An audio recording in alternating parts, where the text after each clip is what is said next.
تكبير نعرہ تکبیر حضرت محمد مصطفیٰ اسلام احمدیت غلام احمد کی خلافت احمدیہ حضرت خلیفۃ المسیح الخامس حضرت امیر المومنین نعرہ تکبیر.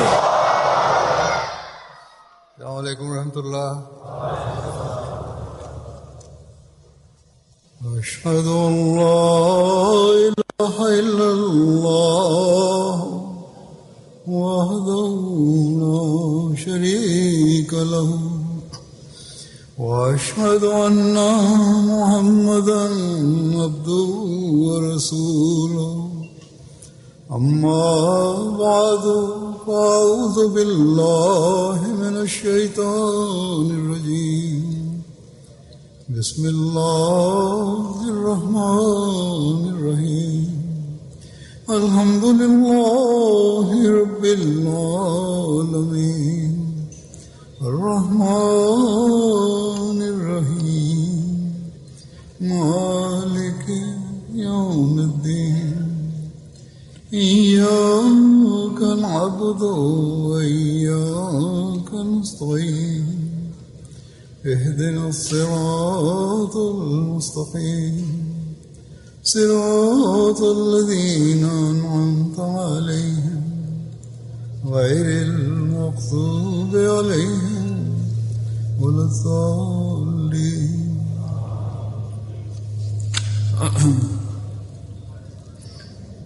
Alhamdulillah. Alhamdulillah, Allah nous a accordé une autre occasion de participer à la Jalsa Salana du Royaume-Uni. En accord au désir du Messie premier salam, nous avons pu encore une fois nous présenter pour réformer notre âme, pour purifier notre âme et pour favoriser notre fraternité mutuelle. Ceci est donc l'objectif pour lequel le Messie premier salam a organisé la Jalsa Salana en accord au plaisir de Dieu. Ainsi donc, durant ces 3 jours, ayez en tête cet objectif. Le Messie premier salam a déclaré que ne considérez pas la Jalsa comme une rencontre ordinaire. Ainsi donc, on pourra atteindre cet objectif lorsque nous allons apporter en nous un changement extraordinaire, lorsque nous allons y participer avec cet objectif, lorsque nous allons œuvrer en ce sens de notre mieux. Ainsi donc, en accord au dire du Messie premier salam, en ayant en tête ces dires du Messie passé ces 3 jours, en ayant en tête ces objectifs du Messie premier salam, faites en sorte que ces objectifs fassent partie intégrante de votre vie. Si nous ne faisons pas des efforts en ce sens, eh bien, notre présence ici ne sert à rien. Voici comment la Jalsa a été organisée. Des centaines de milliers de livres sterling ont été dépensés. Il y a des heures et des heures qui ont été sacrifiées par ces bénévoles. Si on n'atteint pas cet objectif, eh bien, ce ne sera que exhibition. Ainsi donc, participer à la Jalsa en tentant d'atteindre cet objectif. Le Messie premier salam a fixé certains objectifs pour la Jalsa Salana. Je vais présenter ces objectifs. Un des objectifs était la taqwa, la piété, la crainte de Dieu, le fait de s'adoucir le cœur, le fait de la modestie et le fait de faire des efforts pour des objectifs spirituels. Ce sont là autant de points que chacun d'entre nous doit avoir en tête durant ce jour. Le premier est Zuhud. C'est quoi le Zuhud? Des simples, très simple, on peut dire que la Zuhud, c'est la piété. Mais le sens véritable de Zuhud, c'est de sacrifier tout désir mondain. Nous devons donc nous analyser. Est-ce que nous avons pu créer cet état en nous? Est-ce que nous avons fait naître en nous cet état? Zuhud signifie aussi d'éviter donc ces désirs personnels, de sacrifier ces désirs, ces penchants. Nous devons donc nous analyser. Est-ce que nous avons fait des efforts en ce sens? Est-ce que nous sommes en train de faire des efforts en ce sens? Est-ce que nous avons le désir d'apporter ces changements en nous? Zuhud signifie aussi faire des efforts constants pour éviter des péchés et rejeter ces péchés. Est-ce que nous avons pu faire naître en nous cet état? Ou est-ce que les désirs de ce monde, est-ce que les désirs de ce bas monde, les frivolités de ce bas monde nous détournent de temps à autre? Zuhud, la piété, signifie aussi ne pas désirer les choses de ce monde. Dieu ne nous interdit pas d'acquérir les biens de ce monde, mais Dieu nous interdit de placer le monde au-dessus de la religion. Et d'ailleurs, dans notre serment, dans chacun de nos serments, nous disons, nous promettons que nous allons préférer la foi à ce monde. Les femmes aussi font aussi cette promesse. Mais combien sont-ils parmi nous qui sont en train de respecter ce serment? Combien d'entre nous sont en train de respecter ce serment? D'ailleurs, la piété zuhud signifie aussi éviter certaines choses pour la cause de Dieu. Cela signifie aussi laisser son affaire entre les mains de Dieu et avoir pour objectif le plaisir de Dieu. Mettre de côté les penchants libertins. Dans ce mot zuhud, le Messie promet l'Islam nous a réformés. Et il a déclaré que si nous comprenons ce seul point, si nous mettons en pratique ce conseil, nous allons embellir notre vie ici-bas et dans l'au-delà. Le saint prophète Mohammed lui nous a aussi expliqué ce terme en disant que l'islam ne préconise pas le monachisme. Il a déclaré que vous ne devez pas interdire ce qui vous est licite. Et l'islam vous interdit de détruire vos biens. Si vous coupez vos relations si vous vous coupez de ce monde, eh bien cela est contraire à la piété. Tout en vivant ce monde, et dit le Messie promet l'Islam, vous devez sacrifier vos sentiments pour la cause de Dieu. Ceci est la véritable piété. Si vous abandonnez vos droits, eh bien vous abandonnez ces droits pour la cause de Dieu. Ceci est la piété. Les désirs, vous devez faire en sorte que les désirs de ce monde n'entravent pas votre voie vers Dieu. Sacrifiez vos biens pour la cause de Dieu et pour la cause de sa création. Ceci est la piété. Donc, Dieu ne nous interdit pas d'acquérir les biens de ce monde. Mais Dieu déclare que vous ne devez pas faire en sorte que ces choses de ce monde soient une entrave.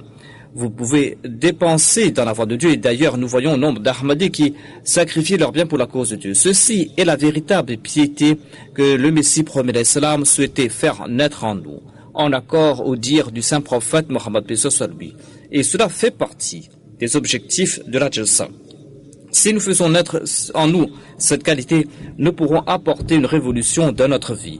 Et nous pourrons apporter une révolution dans notre milieu. Le Messie promet l'Islam déclare que le monde et la religion ne peuvent aller de pair, hormis dans le cas où lorsque Dieu le souhaite, eh bien, il peut faire en sorte que l'âme d'une personne soit si pieuse que cette personne préfère la foi, même si cette personne œuvre en ce monde.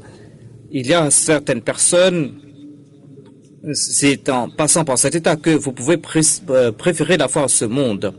Il a déclaré, il est dit que dans Tadkiratul Awliya, on trouve mention d'une personne qui était un grand négociant.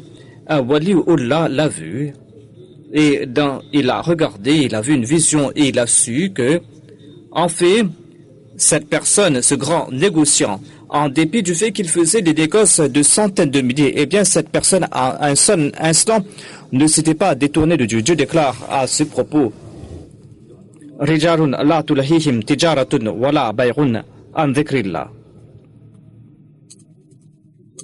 c'est-à-dire, ce sont des hommes qui nient les affaires ni le commerce, ne distraient du souvenir d'Allah. D'ailleurs, l'homme, il y a des hommes de Dieu qui œuvrent en ce monde, qui travaillent en ce monde, mais qui n'oublient pas Dieu.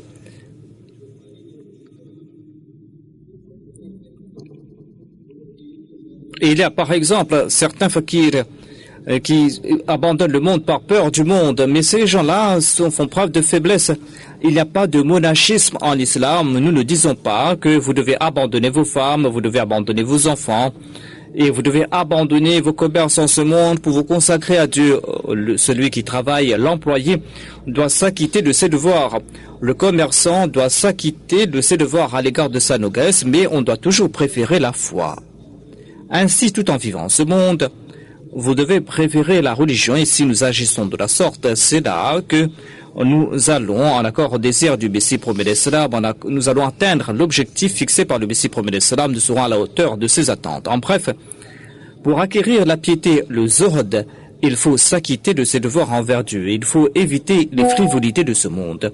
Il faut abandonner toute chose malsaine et il faut adopter de bonnes qualités morales et quitter toute immoralité. Il faudra mettre de côté mésentente et adopter la voie de la réconciliation. Il faudra favoriser la fraternité, ceci est la piété. Voilà donc brièvement ce qu'est le zuhd. Si vous allez en détail, vous allez ouvrir d'autres voies vers la vertu.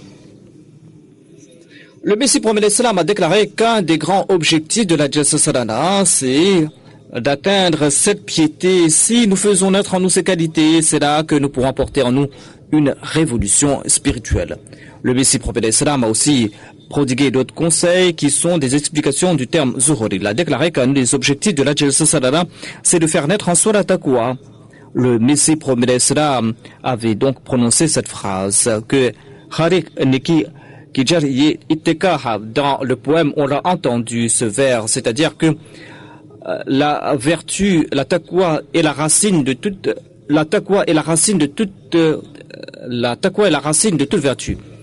Et Dieu a révélé que si cette racine perdure, tout perdure. Dieu a attiré notre attention vers le taqwa dans le Saint-Coran à maintes reprises. D'ailleurs, le Messie promet l'Islam était venu établir la souveraineté du Saint-Coran en ce monde et Dieu lui avait révélé ces paroles que informe tes suivants que vous devez vous cramponner à la racine de la vertu qui est la taqwa et vous allez atteindre à la fois Dieu et le monde.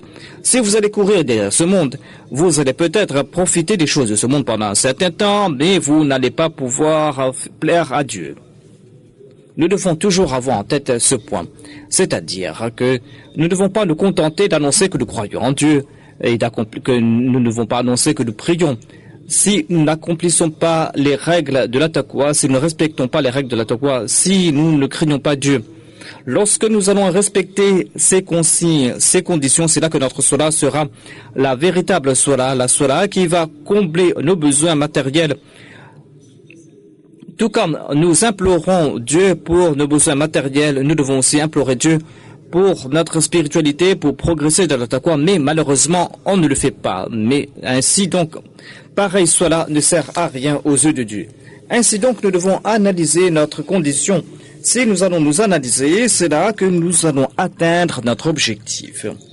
Et c'est là que nous allons nous protéger de ces mots et de ces mots que l'ennemi veut répandre. Nos ennemis aussi accomplissent la salat. Et d'ailleurs, nos opposants disent au Pakistan que ce sont nous qui accomplissent la prière, et que les Ahmadis ne prient pas. Mais ces prières de ces opposants sont dénuées de taqwa. C'est pour cette raison que, d'une part, leurs ibadah ne sont pas acceptés par Dieu. Les ibadah de ces personnes qui sont injustes, des gens qui répandent ces gens qui répandent l'injustice, ces gens qui tuent ceux qui récitent la kalima. Ainsi donc, en accord dire du saint prophète Mohammed, que ce soit lui de Dieu, ce sont des gens qui détruisent leur vie dans l'au-delà au lieu de mériter le plaisir de Dieu. Lorsque nous voyons les exemples de ces gens, c'est là que nous devons nous prosterner davantage devant Dieu. Nous devons être davantage reconnaissants envers Dieu et progresser dans la taqwa. C'est là que nos salats seront agréés, c'est là que nous allons pouvoir embellir notre vie ici-bas et dans l'au-delà. Qu'à la face que nous puissions chercher la véritable vertu, que nous puissions accomplir ces actions, ces œuvres pieuses, ces actions qui sont les signes distinctifs d'un croyant, ces actions que l'on accomplisse sincèrement pour la cause de Dieu, en se prosternant devant Dieu. Ces bonnes actions qui sont accompagnées de sincérité, de loyauté et qui sont accompagnées de ces pleurs, de ces lamentations, ces bonnes œuvres qui sont là qui nous poussent à nous souvenir de Dieu matin et soir, ces bonnes œuvres qui nous font atteindre les hauts niveaux dans nos actes d'adoration, ces bonnes œuvres qui ne sont pas ternies par nos penchants personnels et égoïstes et des actions grâce auxquelles l'on va progresser dans la taqwa. Allah déclare à cet égard que vous devez progresser dans votre foi en Dieu. Vous devez progresser dans votre foi en Dieu, c'est là que vous allez acquérir ces qualités. Lorsque votre foi sera parfaite en Dieu, c'est là que vous allez vous tourner vers Dieu.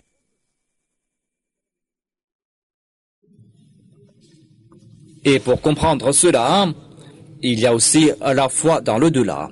Lorsque vous allez posséder ces qualités, c'est là que vous allez éviter les maux.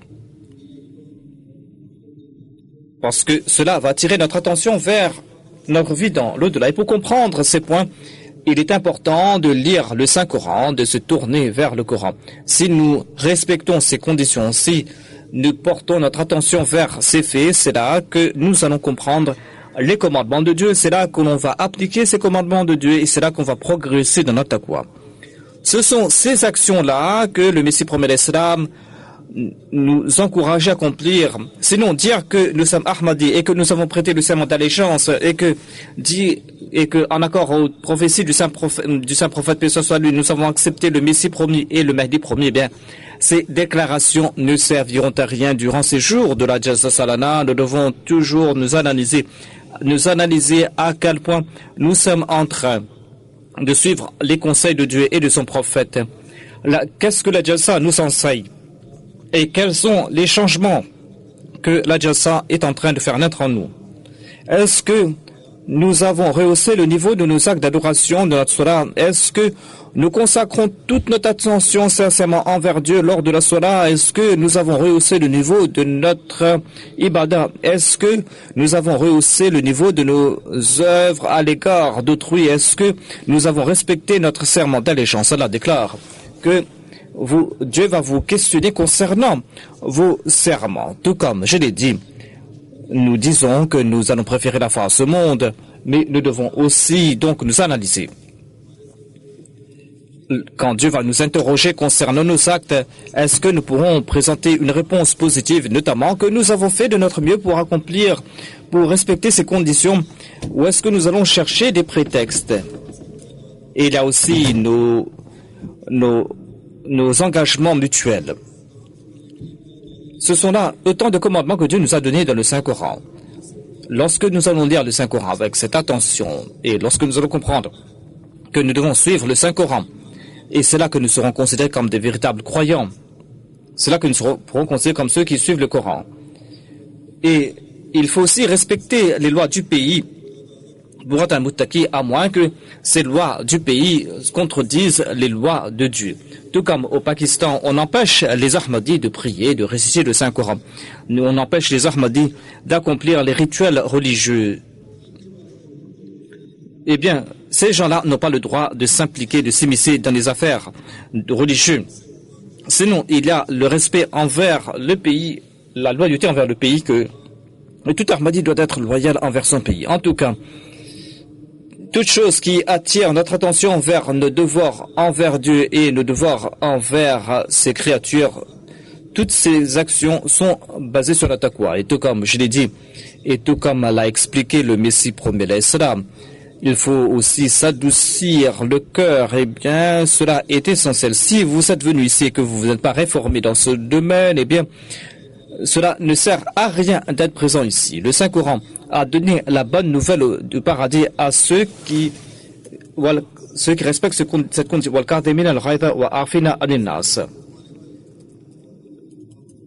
C'est-à-dire ceux qui réfrènent leur colère et ceux qui pardonnent. C'est là une très grande qualité. Ceux qui ont cette mésentente, ceux qui ont de l'animosité à l'égard d'autrui doivent, au cours de ces 3 jours, dans cette atmosphère, réfléchir sur ce commandement de Dieu. et en accord au désir du Messie promet d'Islam, faire naître en eux l'humilité, jeter les bases de la réconciliation et faire en sorte que là où ils se trouvent en ce monde, là où ils vont vivre, ils vont faire naître dans ce lieu cette atmosphère islamique qui sera l'exemple de cette société islamique. Par ce faire, ils vont mériter le plaisir de Dieu. Le fait de pardonner, le pardon est une telle qualité qu'Allah déclare que Allah aime ceux qui pardonnent autrui. Qui est celui qui ne désire pas le plaisir de Dieu? Ainsi donc, quant à ceux qui nourrissent quelque forme de ressentiment à l'égard d'autrui, eh bien, ils doivent mettre fin à cela et ils doivent se pardonner les uns les autres. Ils doivent mettre fin à tout ressentiment personnel. Et c'est là que nous pourrons établir une belle société islamique. Sinon, et on ne va pas atteindre l'objectif pour lequel nous avons prêté au Messie promet l'Islam. Le Messie promet l'Islam nous a ordonné non seulement de nous débarrasser de nos ressentiments personnels, mais d'adopter la voie de la ihsan. Lorsqu'on va suivre la voie de l'ihsan, eh bien, c'est là que l'on va pardonner autrui. Le saint prophète Mohammed, que ce soit lui, a déclaré que il faut aussi s'offrir des cadeaux.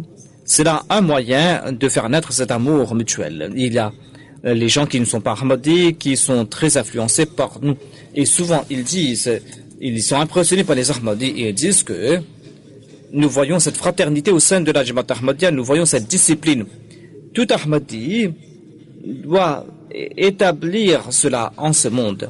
On ne doit pas faire montre de ses actions par ostentation, on doit faire en sorte que ces qualités fassent partie intégrante de notre vie. Il faudra pour la cause de Dieu, lorsque pour la cause de Dieu nous allons réprimer notre colère, lorsque nous n'allons pas nous venger pour la cause de Dieu, eh bien le saint prophète a déclaré que la récompense sera si grande qu'il n'y a pas de comparaison avec d'autres récompenses. Ceci est la norme que l'on doit atteindre. On doit mettre fin à nos ressentiments personnels et par la suite, nous allons recevoir ces faveurs de Dieu. Ensuite, chanceux sont ceux qui suivent ces préceptes parce que ces personnes seront héritées des faveurs de Dieu. Sinon, la dureté du cœur, petit à petit, va mettre fin à cette compassion dans le cœur, et nous n'allons pas pouvoir montrer cet exemple pour lequel le Messie promet l'Islam a été suscité. Ainsi donc, le Messie promet l'Islam a déclaré que vous devez grandir dans ce domaine. C'est là que vous allez atteindre cet objectif. Ensuite, le Messie promet l'Islam a déclaré qu'un des objectifs de la Jalsa Salana, c'est de faire foisonner la fraternité. En évoquant les qualités des croyants, Allah déclare Ruhama bainahum, c'est-à-dire ils sont très bienveillants les uns envers les autres. Lorsque chacun d'entre nous va tenter d'atteindre cet objectif, c'est là que notre fraternité mutuelle va grandir. C'est là que l'on va faire foisonner cette atmosphère. Et si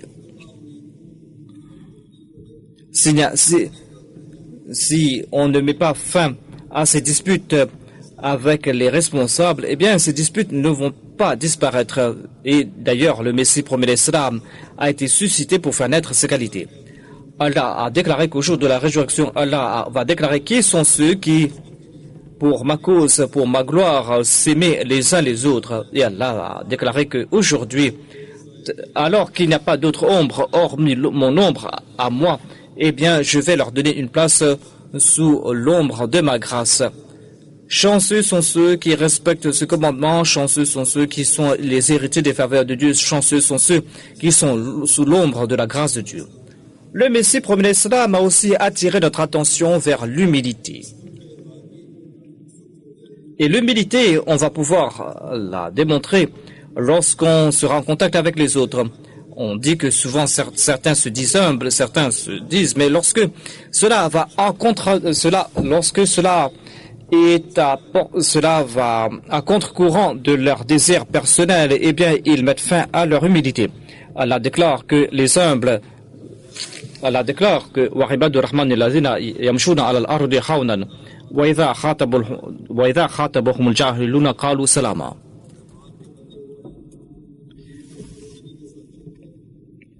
Les serviteurs du Dieu gracieux sont ceux qui marchent sur la terre humblement et lorsque les ignorants s'adressent à eux, ils disent salam, paix. Ainsi donc, les croyants font montre d'humilité. Et lorsque on attise leur passion, lorsqu'on favorise des conflits, lorsqu'on entre en conflit avec eux, eh bien, il faut montre d'humilité. Allah a déclaré que les arrogants sont des ignorants. Lorsque pour la cause de Dieu, le Messie promet l'Islam a refusé un débat, eh bien, Allah lui avait révélé ces paroles que Dieu a apprécié ton humilité. Ceci est la norme que nous devons tenter d'atteindre. Nous devons faire des efforts en ce sens. Et c'est ainsi que nous serons des véritables serviteurs de Dieu. C'est là que nous pouvons laisser de bons exemples en ce monde et nous pourrons nous réformer.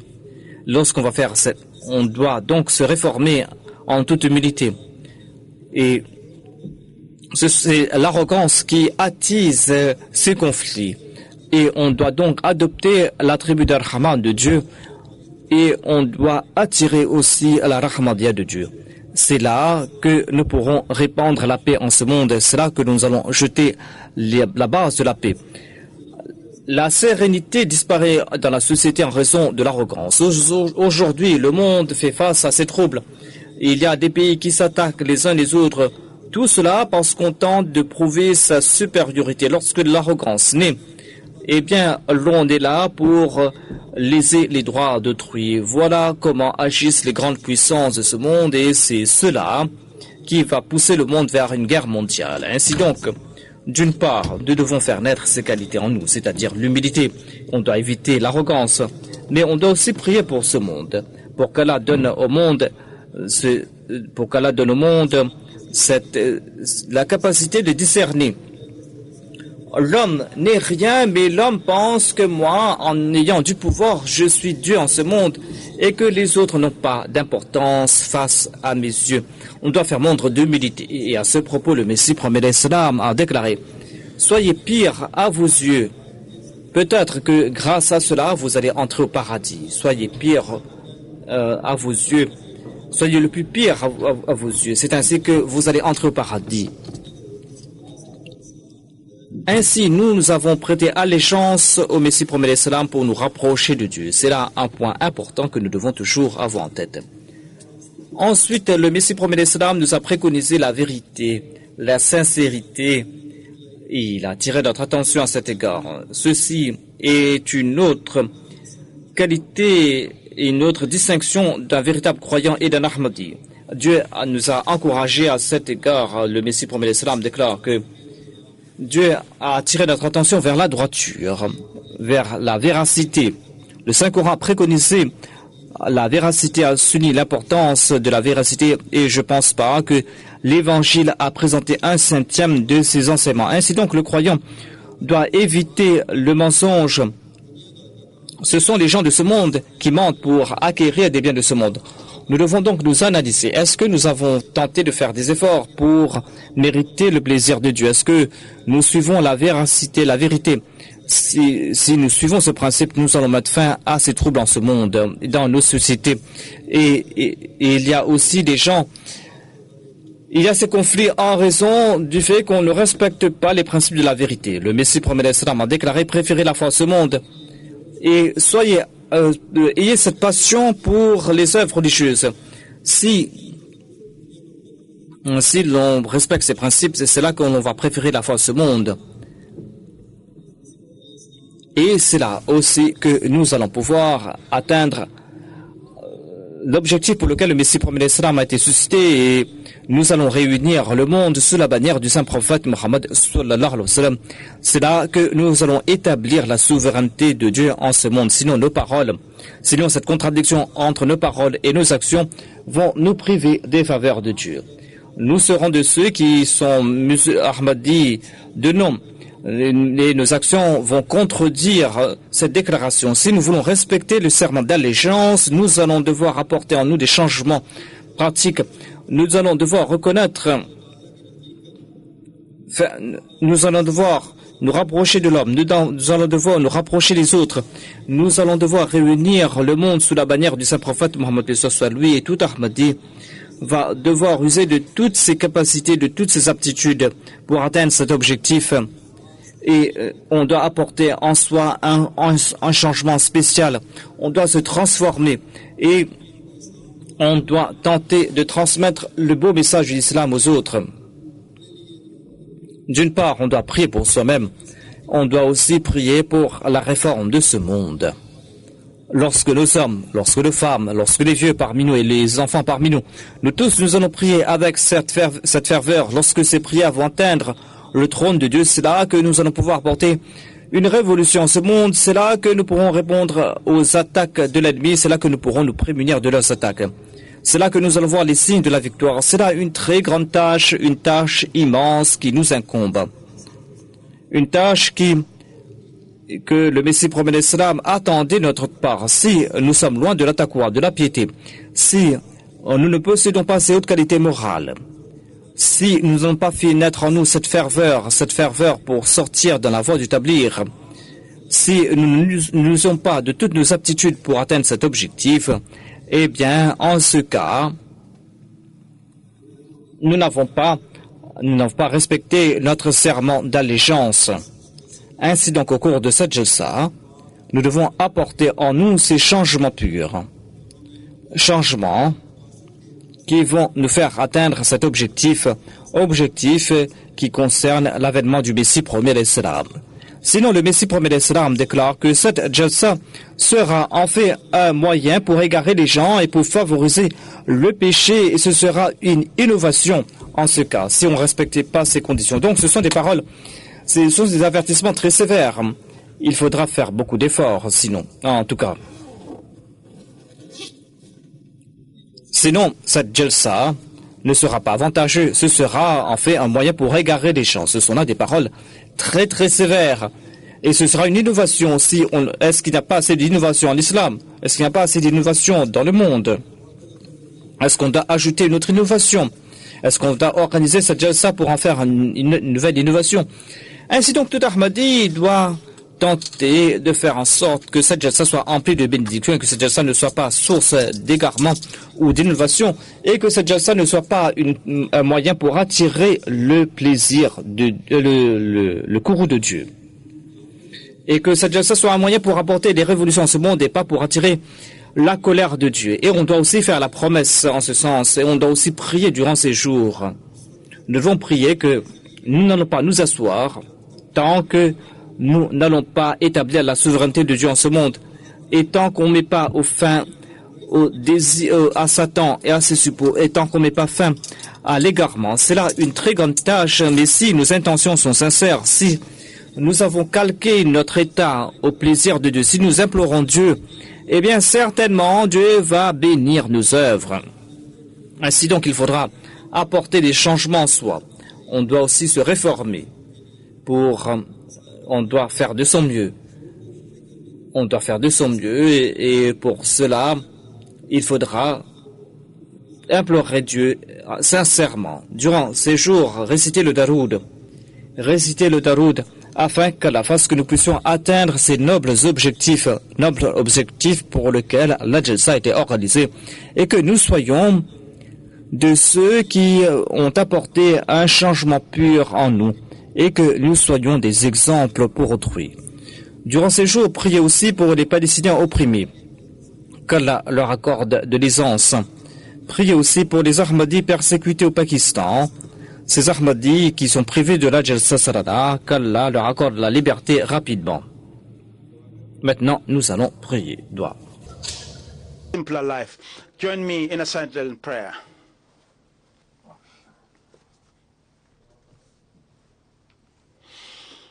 ربنا آمنا بما أنزلت واتبعنا الرسول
آمين. नाराए तकबीर, नाराए तकबीर। हजरत मोहम्मद मुस्तफा, हजरत मोहम्मद मुस्तफा। इस्लाम अहमदियत, इस्लाम अहमदियत। गुलाम अहमद की, गुलाम रहमतुल्लाह। गुलाम अहमद की। खिलाफत अहमदिया, खिलाफत अहमदिया। हजरत खलीफतुल मसीह अल खामिस, हजरत खलीफतुल मसीह अल खामिस। हजरत अमीरुल मोमिनीन, हजरत अमीरुल मोमिनीन। जलसा सालाना यूके जमात अहमदिया आलमगीर। नाराए तकबीर।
The worldwide head of the Ahmadiyya Muslim community, as he now departs from the main marquee. The attendees will now, after those recharged words, go about with connecting with each other, the brotherhood that His Holiness talked about, the bonding, the spiritual connection, which follows the prayers that are also taking place in that same marquee where the proceedings happen. All of these, as His Holiness said, is to be in line with being grateful to Allah the Almighty for letting all of these things happen. The weather has been great with us, Allah Almighty, enabling us to enjoy this very august gathering. We can't be enough in talking about the bounties that He has showered on us. Alhamdulillah, the 58th annual convention of the Ahmadiyya Muslim community. But our broadcast will continue with more programs that will coming to you here in the studio. We'll soon be talking to the guests, and they will share their thoughts. They will share their excitement. They will share their inspiration from the words of His Holiness Hazrat Khalifatul Masih. And I'm sure our dear viewers, after hearing his speech, his keynote address in the opening session, you've also been reminded, you've also been rekindled, and you've also been inspired by those words of His Holiness. You can see now that the car park is also still full, as attendees have enjoyed the first day, the first part of the day of Jalsa Salana United Kingdom. As the sun begins to set here, the attendees will also begin to start going towards their car park. Some will start going towards the exhibitions. Some will start heading towards the food marquee. Others will be mingling and having tea and enjoying the weather. and this connection that we all have here. Our dear viewers should also continue to share their thoughts, to share their comments, to share their prayers, their well wishes. We want to see your videos, we want to see your pictures, we want to see how you feel and what you think about our live broadcast that is coming for you from Hadikatul Mahdi, which is this 200-acre piece of land that the Ahmadiyya Muslim Community United Kingdom is blessed with. You can see this great view from that drone shot. As we said earlier, this place you would think stays like this, but no.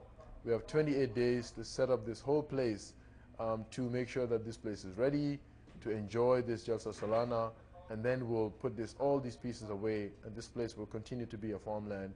Alhamdulillah, we continue to be grateful. But our dear viewers, we want to take a short break to give you some breathing space. So grab your cups of coffee, get some energy drink, get your legs relaxed and walk around a little bit, because we will come back to give you more. So we'll take this short break, and then after that we'll come back into the studio for more coverage of the 58th Annual Convention of the Ahmadiyya Muslim Community.